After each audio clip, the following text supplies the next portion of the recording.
പുറപ്പാട് അദ്ധ്യായം 39. പുരോഹിത വസ്ത്രങ്ങൾ. മോശയ്ക്ക് കർത്താവ് നൽകിയ കൽപ്പനയനുസരിച്ച് അവർ വിശുദ്ധ കൂടാരത്തിലെ ശുശ്രൂഷകൾക്ക് വേണ്ടി നീലം, ധൂമ്രം, കടുംചുവപ്പ് എന്നീ വർണ്ണങ്ങളിലുള്ള നൂലുകൾ ഉപയോഗിച്ച് നേർമയുള്ള വസ്ത്രങ്ങൾ നിർമ്മിച്ചു. അഹ്റോനു വേണ്ടിയുള്ള വിശുദ്ധ വസ്ത്രങ്ങളും ഉണ്ടാക്കി. സ്വർണവും നീലം, ധൂമ്രം, കടുംചുവപ്പ് എന്നീ വർണ്ണങ്ങളിലുള്ള നൂലുകളും നേർമയിൽ നെയ്തെടുത്ത ചണതുണിയും ഉപയോഗിച്ച് അവർ എഫോദ് ഉണ്ടാക്കി. അവർ സ്വർണം തല്ലിപ്പരത്തി നേരിയ നൂലുകളാക്കി വെട്ടിയെടുത്ത് നീലം, ധൂമ്രം, കടുംചുവപ്പ് എന്നീ വർണ്ണങ്ങളിലുള്ള നൂലുകളിലും നേർമയിൽ നെയ്തെടുത്ത ചണതുണികളിലും വിദഗ്ധമായി ഇണക്കിച്ചേർത്തു. എഫോദിന് തോൾവാറുകളുണ്ടാക്കി അതിൻ്റെ രണ്ടറ്റങ്ങളിലും യോജിപ്പിച്ചു. എഫോദിനെ ചുറ്റിയിരുന്ന പട്ട എഫോദ് പോലെ തന്നെ സ്വർണവും നീലം, ധൂമ്രം, കടുംചുവപ്പ് എന്നീ വർണ്ണങ്ങളിലുള്ള നൂലുകളും നേർമയിൽ നെയ്തെടുത്ത ചണതുണിയും ചേർത്ത് കർത്താവ് മോശയോട് കൽപ്പിച്ച പ്രകാരമാണ് ഉണ്ടാക്കിയത്.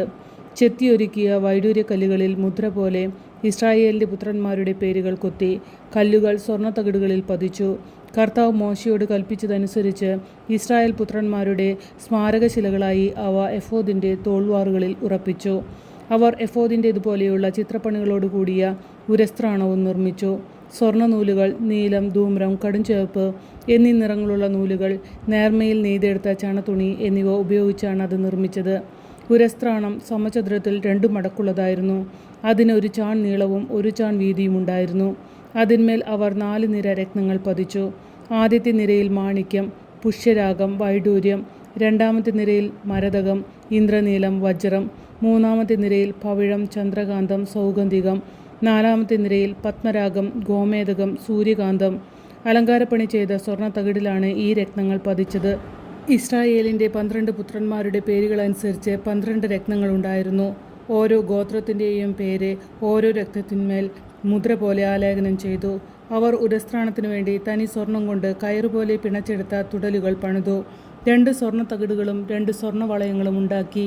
വളയങ്ങൾ ഉരസ്ത്രാണത്തിൻ്റെ മുകളിലത്തെ 2 മൂലകളിൽ ഘടിപ്പിച്ചു. 2 സ്വർണ്ണ തുടലുകൾ ഉരസ്ത്രാണത്തിൻ്റെ മൂലകളിലുള്ള വളയങ്ങളിൽ കൊളുത്തി. സ്വർണ്ണ തുടലുകളുടെ മറ്റേ അറ്റങ്ങൾ സ്വർണ്ണത്തകിടുകളിൽ ഘടിപ്പിച്ച് എഫോദിൻ്റെ മുൻഭാഗത്ത് അതിൻ്റെ തോൾവാറുകളിൽ ബന്ധിച്ചു. 2 സ്വർണ്ണ വളയങ്ങളുണ്ടാക്കി അവ ഉരസ്ത്രാണത്തിൻ്റെ താഴത്തെ കോണുകളിൽ അവയുടെ ഉൾഭാഗത്ത് എഫോദിനോട് ചേർത്ത് ബന്ധിച്ചു. 2 സ്വർണ്ണ വളയങ്ങൾ കൂടി നിർമ്മിച്ച് അവ എഫോദിൻ്റെ തോൾവാറുകളുടെ താഴത്തെ അറ്റങ്ങൾക്ക് മുൻഭാഗത്ത് അവയുടെ തുന്നലിനോടടുത്ത് എഫോദിൻ്റെ അലങ്കൃതമായ അരപ്പട്ടയ്ക്ക് മുകളിലായി ബന്ധിച്ചു.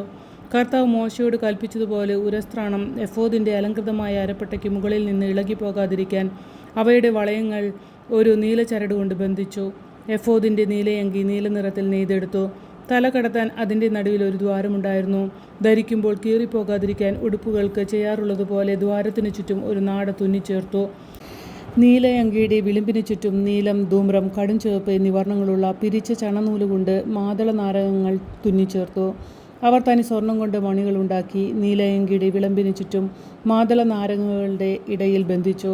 കർത്താവ് മോശയോട് കൽപ്പിച്ചതുപോലെ ശുശ്രൂഷയ്ക്കുള്ള നീലയങ്കിയുടെ വിളമ്പിന് ചുറ്റും ഒന്നിടവിട്ട് മണികളും മാതള നാരകങ്ങളും ഉണ്ടായിരുന്നു. അവർ അഹ്റോനും അവൻ്റെ പുത്രന്മാർക്കും വേണ്ടി നേർത്ത ചണം കൊണ്ട് അങ്കികൾ നെയ്തു. നേരിയ ചണം കൊണ്ട് തലപ്പാവും തൊപ്പികളും നേരിയ ചണ ചരടുകൊണ്ട് കാൽച്ചട്ടയും ഉണ്ടാക്കി. കർത്താവ് മോശയോട് കൽപ്പിച്ചതുപോലെ അവർ നേർത്ത ചണതുണിയും നീലം, ധൂമ്രം, കടുംചുവപ്പ് എന്നീ വർണ്ണങ്ങളുള്ള നൂലുകളും ഉപയോഗിച്ച് ചിത്രത്തയ്യലിൽ അരപ്പട്ടയുണ്ടാക്കി.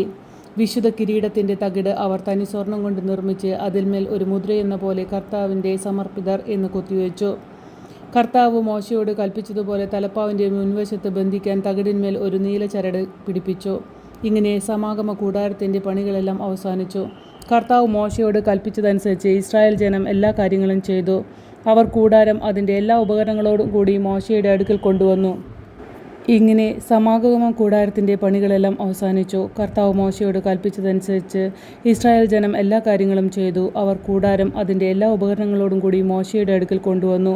കൊളുത്തുകൾ, പലകകൾ, അഴികൾ, തൂണുകൾ, പാദകുടങ്ങൾ, ഉറക്കിട്ട മുട്ടാടിൻ തോലുകൊണ്ടുള്ള വിരി, നീല കരടി തോലുകൊണ്ടുള്ള വിരി, തിരശീല, സാക്ഷിപേടകം, അതിൻ്റെ തണ്ടുകൾ, കൃപാസനം, മേശ, അതിൻ്റെ ഉപകരണങ്ങൾ, തിരുസാന്നിധ്യത്തിൻ്റെ അപ്പം, തനി സ്വർണം കൊണ്ട് നിർമ്മിച്ച വിളക്കുകാൽ, അതിലെ ദീപനിര, അതിൻ്റെ ഉപകരണങ്ങൾ, വിളക്കിനുള്ള എണ്ണ, സ്വർണ്ണ ബലിപീഠം, അഭിഷേക തൈലം, പരിമള ധൂപത്തിനുള്ള സുഗന്ധദ്രവ്യങ്ങൾ, കൂടാരവാതിലിൻ്റെ യവനിക, ഓടുകൊണ്ടുള്ള ബലിപീഠം, ചട്ടക്കൂട്, തണ്ടുകൾ, ഉപകരണങ്ങൾ, ഷാളനപാത്രം, അതിൻ്റെ പീഠം, അങ്കണത്തിൻ്റെ മറകൾ, തൂണുകൾ, പാദകുടങ്ങൾ, അങ്കണ കവാടത്തിൻ്റെ യവനിക, കയറുകൾ, കുറ്റികൾ, സമാഗമ കൂടാരത്തിലെ ശുശ്രൂഷയ്ക്കുള്ള പാത്രങ്ങൾ, വിശുദ്ധ സ്ഥലത്തെ ശുശ്രൂഷയ്ക്ക് വേണ്ട വിശുദ്ധ വസ്ത്രങ്ങൾ, പുരോഹിതനായ അഹ്റോൻ്റെ വിശുദ്ധ വസ്ത്രങ്ങൾ, അവൻ്റെ പുത്രന്മാർ പുരോഹിത ശുശ്രൂഷയ്ക്ക് അണിയേണ്ട വസ്ത്രങ്ങൾ, കർത്താവ് മോശയോട് കൽപ്പിച്ചതുപോലെ തന്നെ ഇസ്രായേൽ ജനം ഇവയെല്ലാം ഉണ്ടാക്കി. അവർ ചെയ്ത ജോലികളെല്ലാം മോശ പരിശോധിച്ചു. കർത്താവ് കൽപ്പിച്ചതുപോലെ തന്നെ അവർ പ്രവർത്തിച്ചിരിക്കുന്നു. മോശ അവരെ അനുഗ്രഹിച്ചു.